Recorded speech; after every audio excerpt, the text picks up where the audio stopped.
Welcome to the Sage Thought Leadership Podcast, transforming the way people think and work so their organizations can thrive. Well, hi everyone, and welcome to our podcast. I'm Ed Kless, and with me today is Dan Kraus. Dan is the Vice President of Global Sales and Marketing and brings over 30 years of experience in the business software industry. During this time, he has led development and execution of product sales and marketing and strategies for some of the world's largest ERP software brands. His career has been dedicated to helping businesses grow through accelerated sales, marketing, and customer service. Dan Kraus of Vision 33, welcome to the Sage Thought Leadership Podcast. Hey, thanks, Ed. I appreciate it. Glad to be here. So first, Dan, why do you do what you do? You know, it's a great question, and I guess my answer to that is I do what I do because I'm curious, right? I want to understand motivation. I want to understand what makes people go through this process of, finding new solutions to their problems. I like helping people, and so it's that curiosity, the ability to help people. I've always been fascinated by all the things around marketing, and went to school for it, and actually have spent most of my career doing it. So. I enjoy that trying different things and trying to figure it out as you go along. Well, and to that end, one of the latest buzzwords is this notion of digital transformation that's happening in small and medium businesses. And I think it's more understandable for larger organizations. So tell me what you think it means with regard to small and mid-sized firms. So, it's interesting because you don't hear a lot of companies and, small and mid-sized businesses typically don't have a large IT staff, and you don't find people inside the companies really talking about this idea of digital transformation, right? What they're talking about is how do I get better integration? How do I get better automation? How do I make it so that my people can react quicker? So it's, I think for a lot of small and growing businesses, it's really about how do I streamline my processes? How do I streamline my systems? How do I make it so my people are more effective and I don't have to keep adding more people to be able to grow, right? Because that doesn't scale for profitability for most of those people.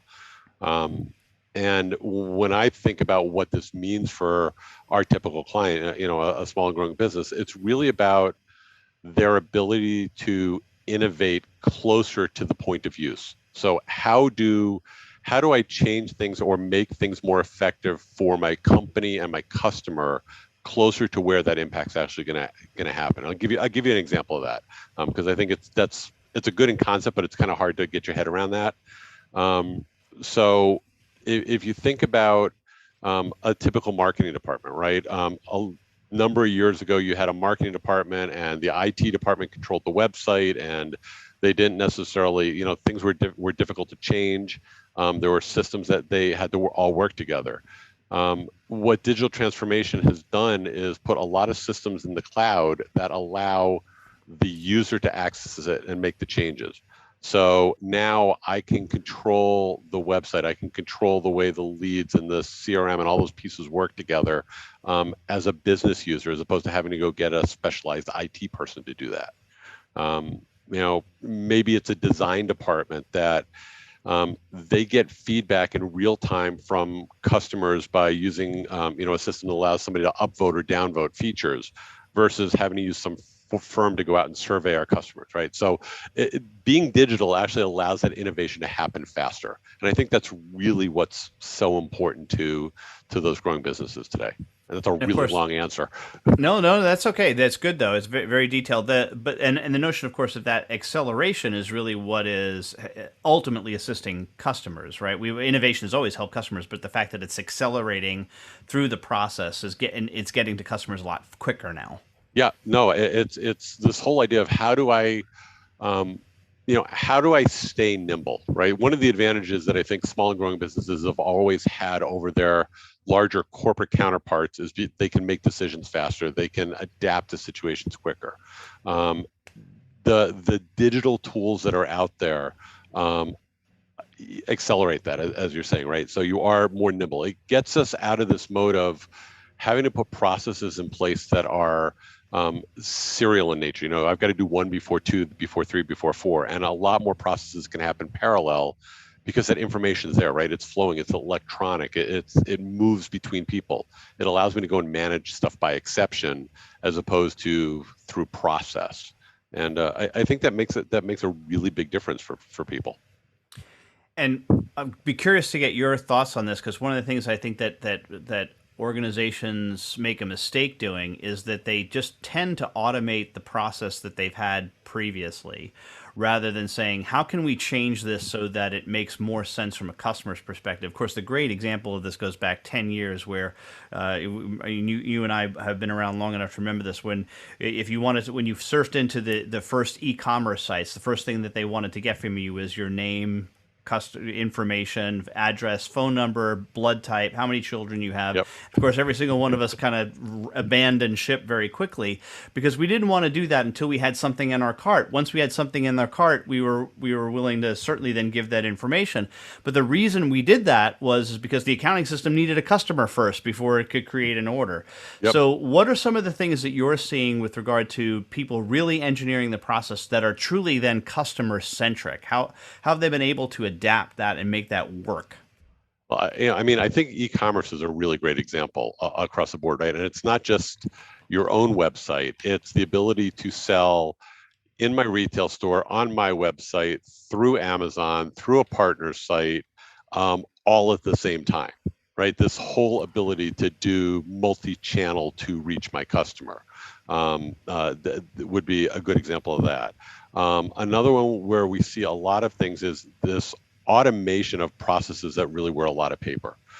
So if you think about the process that anybody who touches inventory has to deal with, as far as, hey, I put a purchase order out, I get goods shipped to me, then I get an invoice shipped to me, I got to make sure that all this stuff matches up, right? You can have people spending hours just doing that track and trace and match. Being digital and thinking about your tools and your processes as a way to take people out of that makes things a lot easier, right? How much of that, and I'm never going to get to 100% automation, but if I can automate the process of 70% of my orders, how much more does that free somebody up to do other things, right? How do I make my people more effective? How do I make it a more interesting job for them?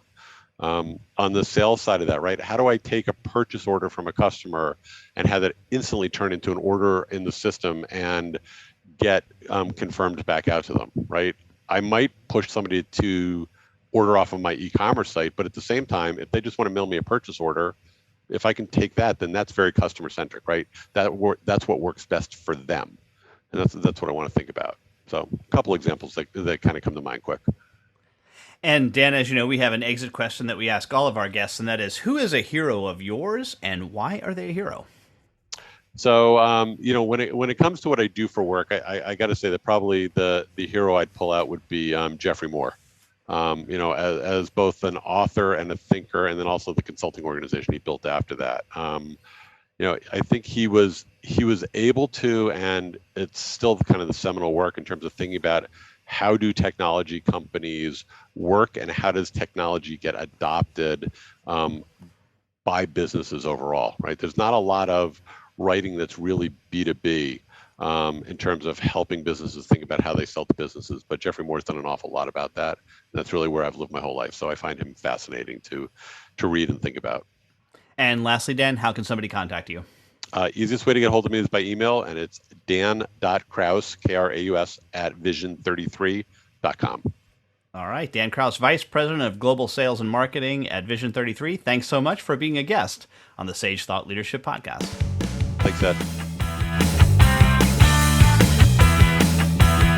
Review and subscribe by searching your podcast player of choice for Sage Thought Leadership Podcast.